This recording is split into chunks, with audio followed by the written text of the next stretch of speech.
ఇక్కడ chancellor governor గారు ఉన్నారు, వారిని మనస్ఫూర్తిగా అభినందిస్తున్నారు. ఈరోజు అన్ని యూనివర్సిటీలో విద్యాశాఖ మంత్రి గవర్నర్ గారు అత్యున్నతమైన ప్రతిభ ఉండే వ్యక్తుల్ని వైస్ ఛాన్సలర్స్గా ఎంపిక చేస్తున్నారు. దీనికి మనస్ఫూర్తిగా ఒక ముఖ్యమంత్రిగా వారిని అభినందిస్తున్నానని మరొకసారి మీకు విజ్ఞప్తి చేస్తున్నాం. ఈరోజు 64 కోట్ల విలువైన ప్రాజెక్టుని ప్రారంభించుకున్నాం. ఏయుఐ ఫ్యాక్టరీ, నెట్వర్క్స్ ల్యాబ్, ఎక్స్పీరియన్స్ సెంటర్ని, తీర ప్రాంత వాతావరణ పరిశోధన టెస్ట్ బిడ్ని ప్రారంభించుకున్నాం. 112 కోట్లతో 9 ప్రాజెక్టులు ఈరోజు శంకుస్థాపన చేశాం. Girls hostel, boys hostel, central mess, vice chancellor bungalow, campus beautification, convocation hall, అంతర్గత రోడ్లు, లైటింగ్ పనులు కూడా ఇచ్చేసాం. అదేవిధంగా ఆంధ్ర యూనివర్సిటీ ఈరోజు 3 ఒప్పందాలు కూడా చేసుకున్నారు. University of Florida, Indian Institute of Tropical Meteorology, అదే మాదిరిగా ఇంకొక ఎంఓయు కూడా 3 ఎంఓయులు చేశారు. నేను ఒకటే మిమ్మల్ని అందరినీ కోరుతున్నాను, మొన్నే నేను 76 సంవత్సరాలని కొంతమంది అన్నారు, కానీ నేను 76 సంవత్సరాలు కాదు, 26 సంవత్సరాల ఆలోచన ఉండే వ్యక్తిని మీకు అందరికీ విజ్ఞప్తి చేస్తున్నా. ఒకప్పుడు ఐటీతో ప్రారంభించాం, హైటెక్ సిటీ కట్టాం, నాలెడ్జ్ ఎకానమీకి దోహదం చేశాం. ఈరోజు data centre, AI, quantum computer speed కూడా క్వాంటమ్ స్పీడ్లో ఈ గవర్నమెంట్ ముందుకు పోతుందని మరొకసారి విజ్ఞప్తి చేస్తున్నాను. ఇప్పుడే మీరున్నారు, సచిన్ గారు ఒక మాట అన్నారు. ఆయన జీవితంలో ఆయన తండ్రి ఏ విధంగా ఇన్స్పైర్ చేశారో చాలా స్పష్టంగా చెప్పాడు. ఇక్కడుండే విద్యార్థులకి, పూర్వ విద్యార్థులకి అందరికి విజ్ఞప్తి చేస్తున్నా, రోజులు మారాయి. సాధారణమైన వ్యక్తులం అసాధారణమైన శక్తిగా తయారయ్యే శక్తి సామర్థ్యం మనకుందని మరొకసారి మీకు విజ్ఞప్తి చేస్తున్నా. నాలెడ్జ్, ఇన్నోవేషన్, టెక్నాలజీ, స్టార్టప్ల కాలం, దానిపైన దృష్టి పెట్టండి. యూనివర్సిటీ అంటే కేవలం డిగ్రీ పట్టాలు ఇచ్చే విద్యా కేంద్రాలే కాదు, సమాజాన్ని ప్రభావితం చేసి ఆవిష్కరణలకు వేదిక కావాలి. పారిశ్రామిక రంగానికి యూనివర్సిటీ అనుసంధానం కావాలి. అప్పుడే మిమ్మల్ని అందరినీ కోరుతున్నా, మీరు ఉద్యోగం చేయడం కాదు, 10 మందికి ఉద్యోగాలు ఇచ్చే శక్తి మీకు రావాలి.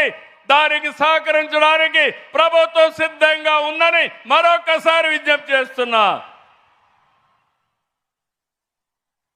అందుకని వైస్ ఛాన్సలర్ గారు కోరుతున్నాను, ఏయుకి బ్రాండ్ ఉంది. మీరు అడిగితే ప్రపంచంలో ఉండే యూనివర్సిటీలన్నీ మీతో ఎంఓయూలు చేసుకోవడానికి సిద్ధంగా ఉన్నారు, భాగస్వామ్యం అవుతారు. రేపు రాబోయేలో 100 దేశాల నుంచి స్టూడెంట్లు మన ఏయులో చదివే రోజు తొందరలోనే వస్తుంది. రెండోది, సరికొత్త ఆలోచనలు, ఆవిష్కరణలతో, నాలెడ్జ్తో సంపదకు సృష్టించే మార్గదర్శకులుగా మీరు తయారు కావాలి. ఈ ప్రభుత్వం ఆలోచన ఒకటి, 1 ఫ్యామిలీ 1 ఆంటర్‌ప్రెన్యూర్. ఆంధ్ర యూనివర్సిటీ ఎంతమందిని తయారు చేయగలుగుతారో అది మీ మీద ఆధారపడుతుంది. ఇక్కడనే రతన్ టాటా ఇన్నోవేషన్ హబ్ కూడా ఇక్కడే పెట్టాం. భవిష్యత్ అంతా డేటా సెంటర్, ఏఐ, క్వాంటం రంగాలదే. అందుకే దీనికి ప్రాధాన్యత ఎక్కువ ఇస్తున్నాం. నేను ఎప్పుడూ ఒకటే చెప్తాను, పిల్లలకు పేరెంట్స్ ఇచ్చే ఆస్తి చదువు. చదువుతో ప్రపంచాన్ని జయించే విశ్వాసం వారికి వస్తుంది. మీ క్యాంపస్ను చూస్తే ఇప్పుడే మీ మంత్రి గారు చెప్పినట్టు నాకు కూడా చాలా అసూయ కలుగుతుంది. సుందరమైన ప్రాంతం ఈ యొక్క ఏయు యూనివర్సిటీ.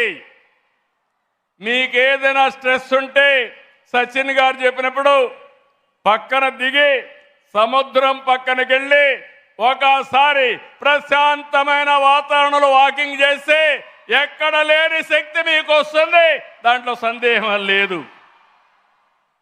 బ్యూటిఫుల్ క్యాంపస్, మీరందరూ అదృష్టవంతులు. నాకు అనిపిస్తా ఉంది మళ్ళా ఇక్కడ చదువుకుంటే ఎంత బాగుంటుందో అనే ఆలోచన వచ్చే పరిస్థితి వస్తూ ఉంది. ఈ విశ్వవిద్యాలయం భావితరాల నాయకుల్ని తయారు చేయాల్సిన అవసరం ఉంది.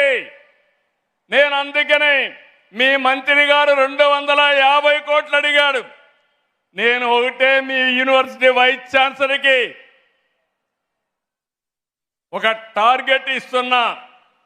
ఆ టార్గెట్ మీరు ఆలోచిస్తే ఆంధ్ర యూనివర్సిటీ భారతదేశంలో టాప్ 5లో ఒకటి కావాలని నా ఆకాంక్ష.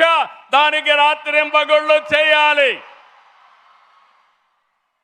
ప్రపంచంలో టాప్ 100లో ఆంధ్ర యూనివర్సిటీ ఉండాలి. దీనికోసం డబ్బులు కూడా కావాలి. అందుకే నేను అనౌన్స్ చేస్తున్నా, 500 కోట్ల రూపాయలు ఆంధ్ర యూనివర్సిటీకి ఇస్తాం. మా మల్లికార్జునరావు గారు లేచి చప్పట్లు బాగానే కొట్టాడు. మల్లికార్జునరావు గారు, మోహన్ రెడ్డి గారు, ఇక్కడ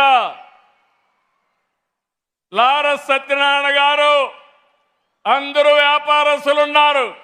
మీ అందరికీ అప్పచెప్తున్నా, ప్రతి ఒక్క విద్యార్థి 1 రూపాయి అయినా కాంట్రిబ్యూట్ చేసి మరో 500 కోట్ల రూపాయలు కార్పస్ అభివృద్ధి కావాలి. సిద్ధమా తమ్ముళ్ళని మిమ్మల్ని అడుగుతున్నా. ఇక్కడుండే తమ్ముళ్ళు ఏంటని అడుగుతున్నా. ఇక్కడ మా ప్రొఫెసర్స్ ఉన్నారు, అందరూ కూడా వివిధ స్థాయిల్లో ఉన్నారు. ఇక్కడుండే మోహన్ రెడ్డి గారు, ఇక్కడుండే మల్లికార్జునరావు గారు, లారస్ సత్యనారాయణ గారు. మీరు అనుకుంటే ఇది సాధ్యం చేస్తామని వాళ్ళకందరికీ హామీ ఇమ్మని కోరుతున్నా. తప్పకుండా సంకల్పం ఉంటే 100 సంవత్సరాలు చరిత్రలో చెప్తున్నా, మళ్ళీ ఇది రాబోయే 100 సంవత్సరాల్లో మరొక చరిత్ర క్రియేట్ చేసి భారతదేశంలోనే ఒక బెస్ట్ బ్రాండ్గా తయారవుతుందని చెప్పి తెలియజేసుకుంటూ, అలాంటి యూనివర్సిటీకి వచ్చి ఈరోజు పార్టిసిపేట్ చేయడం ఇది నా పూర్వజన్మ సుకృతం, నా అదృష్టం. బంగారు లాంటి విద్యార్థులు ఉన్నారు, మంచి మనసుండే ప్రొఫెసర్లు ఉన్నారు. అందరికీ విజ్ఞప్తి చేస్తున్నా, నేను ప్రపంచంలో ఉండే నాలెడ్జ్ని తీసుకొస్తాం.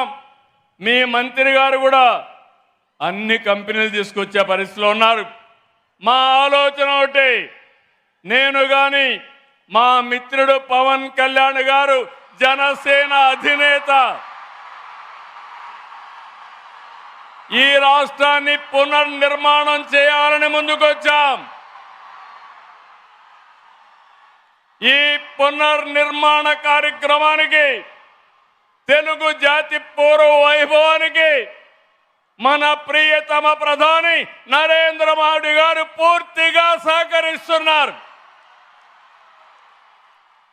వారి సంకల్పం వికసిత్ భారత్ 2047. మా సంకల్పం స్వర్ణ ఆంధ్రప్రదేశ్ 2047 2047కి ప్రపంచంలోనే నెంబర్ 1 జాతిగా తెలుగు జాతి ఉండాలనేది మా సంకల్పం. ఆ సంకల్ప జైత్ర యాత్ర ప్రారంభం ఈ ఆంధ్ర యూనివర్సిటీ నుంచేనని చెప్పి ఈ విశాఖపట్నం నుంచే ప్రారంభిస్తున్నాం. పనిచేసే బాధ్యత మాది, డైరెక్షన్ ఇచ్చే బాధ్యత మాది, అన్ని విధాల సహకరించే బాధ్యత మాది. దీన్ని నిరూపించే బాధ్యత ఇక్కడుండే మీదేనని మరొక్కసారి తెలియజేసుకుంటూ అందరికీ మనస్ఫూర్తిగా అభినందనలు, ధన్యవాదాలు. జై హింద్, జై ఆంధ్ర యూనివర్సిటీ, జై ఆంధ్ర యూనివర్సిటీ, జై భారత్, జై భారత్, జై తెలుగు తల్లి, జై తెలుగు తల్లి.